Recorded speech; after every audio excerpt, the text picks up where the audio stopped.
BBA, BCA, BCom computer కోర్సులో 100% placement లభించే ఏకైక డిగ్రీ కాలేజ్ కూకట్పల్లిలోని i3 డిగ్రీ కాలేజ్ 8367215215. నమస్తే రమ్మగారు. నమస్తే జయ. చాలాసార్లు కొన్ని సందేహాలు వస్తూ ఉంటాయి రమ్మగారు. కొన్ని ప్రశ్నలు, సందేహం కూడా అనకూడదు, ప్రశ్నలు. దేవుడు ఉన్నాడా? ఉన్నాడా? లేడు. లేదా లేడు. లేదు నిజంగానే ఉన్నాడు, ఏదో ఒక రూపంలో వచ్చి సహాయం చేస్తాడు. ఇలాంటి మాటలు వింటూనే ఉంటారు కదా.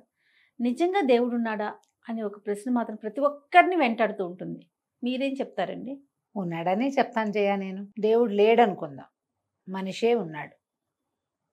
మనిషే ఉన్నాడు. ఇప్పుడు మనం ఉన్నామా? మన చేతికి ఏ వస్తువైనా ఏదైనా ఇస్తే ఏమైనా చేయగలమా జయ? మనం ఏం చేస్తాం? ఏదైనా నేర్చుకుంటాం. పుట్టిన దగ్గర నుంచి మనం ఏదో నేర్చుకుని ఓ బొమ్మలు చేయటం, ఓ కుట్టడం, ఒక అలవాటు, ఏదైనా మనం నేర్చుకోవాల్సిందే. నేర్చుకుని ఏదైనా చేస్తాం. మనం ఎన్ని చేయగలం? ఎవరైనా ఒక మనిషి ఎన్ని రకాలు చేయగలడు? మనిషికి లిమిటేషన్ ఉంది కదా. అంతేగా. వాడి శక్తికి, వాడి యుక్తికి, వాడి మృత్యుకి కూడా ఒక ఇది ఉంది. అవునా? ఇప్పుడు మరి ఇలాంటి మనుషుల్ని కొన్ని కోట్ల మందిని ఈ భూమి మీద ఎవరు పెట్టారు? దానంతటా వాళ్ళే పుట్టారా? మనుషులు పుట్టారా? పుడతారా? అట్లా పుట్టుండొచ్చా?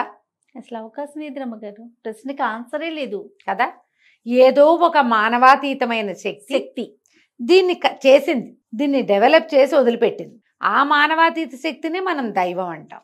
మన బుద్ధి నిలవడానికి రకరకాల రూపాలు కల్పించుకుంటాం. ఆ రూపానికి గుణవర్ణన, ఇలాంటి గుణాలున్నాయి, సమస్త కళ్యాణ గుణాలు అతనికే ఉన్నాయని నమ్ముతాం.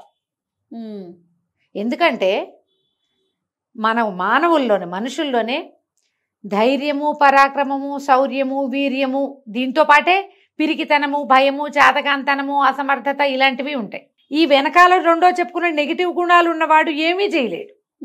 పాజిటివ్ గుణాలు ఉన్నవాడు అన్నీ చేయగలుగుతాడు. ఇంత చేసిన వాడికి పాజిటివ్ గుణాలే ఉండాలి.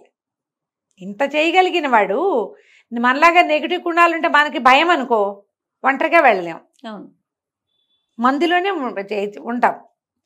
భగవంతుడికి ఆ ఒంటరిగా వెళ్ళలేని గుణం లేదు, ఆ చేయలేని తనం లేదు, చేయగలిగే తనమే ఉంది. అతను ఎవరో ఆమె ఎవరో ఒకళ్ళు ఉండి, అతడు ఆమె కలిసే ఉండి, వాళ్ళిద్దరూ కలిసే ఈ ప్రపంచాన్ని సృష్టించారు. ఇందులో ఒట్టి మనుషులేనా ఉన్నారు? కాదుగా. ఎన్ని రకాల కీటకాలున్నాయి, ఎన్ని రకాల సరీసృపాలున్నాయి, ఎన్ని రకాల పక్షులున్నాయి, జంతువులున్నాయి, మనుషులు ఎన్ని రకాలున్నారు. ఒకే చెట్లు, చేమలు, పొదలు ఎన్నున్నాయి. ఒకే రకంగా కనపడే రెండు చెట్లకి వేరువేరు పువ్వులు, ఒకే రకంగా కనపడే మామిడి చెట్టుకి వేరువేరు రుచుల కాయలు. చెట్లే, ఒక వేప చెట్టుకి చేదుకాయ, మామిడి చెట్టుకి తీపికాయ, నిమ్మ చెట్టుకి పుల్లకాయ. అవునా? మరి ఇదంతా ఎలా కుదిరింది? మనిషి చేశాడా? ఇది చేయగలడా? అదే, ఏదో ఒకటి చేస్తాడు. ఒక మామిడికాయలోనే 400 రకాలు ఎట్ట చేశాడమ్మా మనిషి? ఏది నువ్వు చేయి. ఇప్పుడు ఏదైనా ఒక విషయం మనకి లిమిట్ ఉంది, అంతే. ఆ లిమిట్లెస్గా ఉండటమే భగవత్ తత్వం. అది భగవంతుడు అనేవాడు ఒక సాకార రూపి అయిన వాడుగా అనుకోకూడదు. తత్వం అది దీన్ని తయారు చేసింది, ఈ ప్రపంచాన్ని.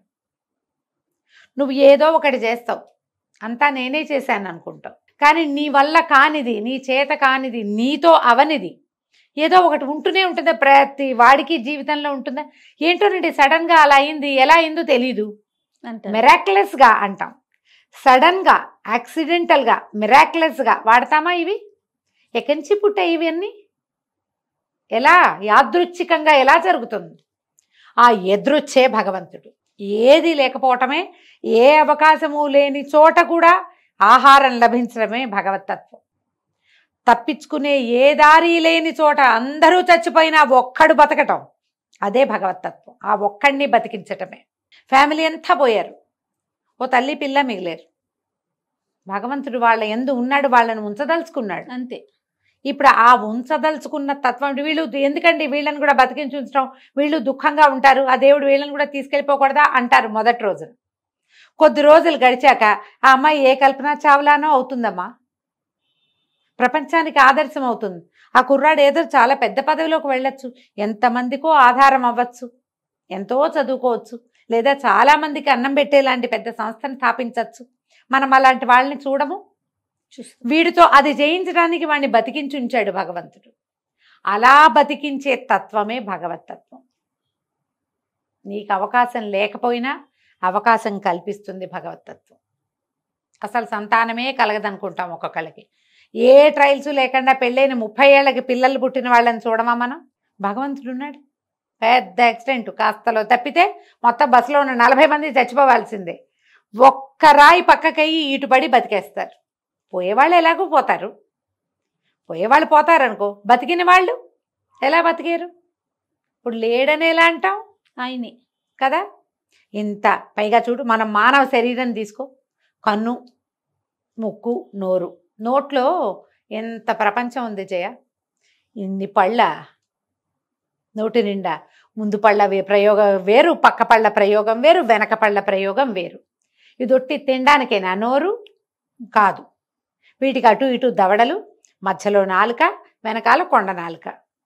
ఇది మనం తినడానికి, మన ఆహారం మనం నవ్వులుతూ ఉంటే అన్ని పక్కల నుంచి లాలాజలం స్ప్రే అయ్యి. ఈ సిస్టమ్ అంతా ఎక్కడదమ్మా?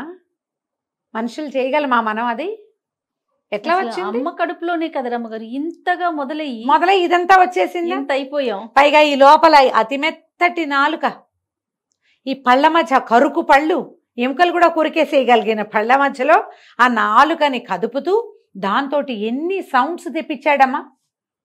మొత్తం అక్షరాలన్నీ నోట్లోంచే కదా పుట్టాలి. మామూలుగా మనకు అక్షర స్థానాలు చెప్తారు జయ. అకుహ విసర్జనీయానాం కంఠః అని మొదలవుతుంది. కొన్ని అక్షరాలు కంఠంలోంచి వస్తాయి, కొన్ని దంత్యాలు పళ్ళు తగిలి, కొన్ని తాలువులు దవడల వల్ల వస్తాయి, కొన్ని ముక్కు వల్ల వస్తాయి. మనకు తెలుసు కదా. ఇంత దాన్ని ఈ నోరు ముఖం అనే దాంట్లో పెట్టాడు భగవంతుడు. నువ్వు బతకడానికి కావలసిన లోపలికి తీసుకునే ఆహారాన్ని తీసుకునేది అదే నోరు. నీకు బతకడం కావాలని చెప్పడానికి చెప్పేది కూడా అదే నోరు. మనం చేయగలమా? ఇన్పుట్ అవుట్పుట్ ఒకే దాంట్లో దేవుడు చేశాడు. ఇప్పుడు అతను లేడంటావా నువ్వు? ఎలా అంటాం? ఇప్పుడు నువ్వు ఒప్పుకోవద్దు, నీకు ఒక సాకార రూపి వద్దు, ఇది చతుర్భుజ నారాయణుడు వద్దు, 18 చేతులు ఉన్నదో 8 చేతులు ఉన్నదో పులి మీదో సింహం మీదో కూర్చుని స్వారీ చేసే అమ్మ తల్లి వద్దు, వద్దు మనకి. కానీ నువ్వు, నీకు జీవిక, నువ్వు ఒక పదార్థం తింటే దాన్ని ఇంత తిప్పి తిప్పి తిప్పి తిప్పి దానివల్ల నీకు ఆరోగ్యము, రక్తము, నీకు కావాల్సినవన్నీ వచ్చి దాంట్లో ఉన్న తుక్కుని విసర్జించే అవకాశాన్ని నీకు ఇచ్చిన వాడెవడు?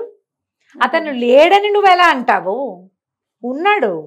నువ్వు ఒప్పుకోక్కర్లేదు. నువ్వు ఒప్పుకున్నా ఒప్పుకోపోయినా, నీ నచ్చినా నచ్చకపోయినా నీ పేగులు వాటి పని అవి చేస్తున్నాయా? ముక్కు దాని పని అది చేస్తుందా? హార్ట్ దాని పని అది చేస్తుందా? అవన్నీ పనిచేస్తాయి కదా నువ్వు ఉన్నావు. వాటిని పని చేయించేవాడెవడు? నువ్వైతే గ్యారంటీగా కాదు. మనమే మన గుండెని కదుపుకుంటామా? ఏ కిడ్నీ పని చేయని చెప్తామా మనం? ఎవరు? ఏంటది మనకు తెలుసా? ఆ తెలియని బ్రహ్మ పదార్థమే భగవంతుడు. నువ్వు ఈ రూపం ఒప్పుకోవద్దు, ఈ గుళ్ళోకి వెళ్ళకు, ఆ ప్రార్థన చేయకు, మానేసినా ఉన్నాడు భగవంతుడు. నీ ఒప్పుదలతో మాకేం పని లేదు. అంతే. వాటికి అక్కర్లా. ఆయనకు అసలు అక్కర్లేదు. భగవంతుడికి నీ ఒప్పుదల అక్కర్లా. నువ్వు జీవిస్తావు, ఆయన ఉంటే జీవిస్తావు. ఆయన వెళ్ళిపోతే శివం కాస్త శవంగా మారిపోతుంది. ఇప్పుడు ఎందుకు ఒప్పుకోవటం? నువ్వు ఒప్పుకోపోయినా జరిగేదే కదా.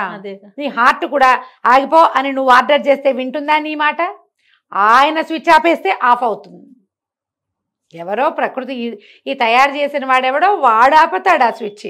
నువ్వు ఆపుకోలేవు. చూడు, నువ్వు ఆత్మహత్యకు ప్రయత్నం చేస్తారు, 2 పిల్లల్ని చంపేసి తల్లి కూడా దూకేస్తుంది, పిల్లలు చచ్చిపోతారు, తల్లి బతికిపోతుంది. ఏమిటి? ఎందుకు? ఆయన పిలవలేదు, అంతేనా? అంతే. ఈ పిల్లల్ని చంపేసిన దుఃఖంతో అది బతికుండాల్సిందే రాక్షసి. అంతే. ఈ చేసిన పాపం అలా బాధిస్తూ ఉండాలి, అంతే. ఆ స్విచ్ అక్కడ ఉంటుంది.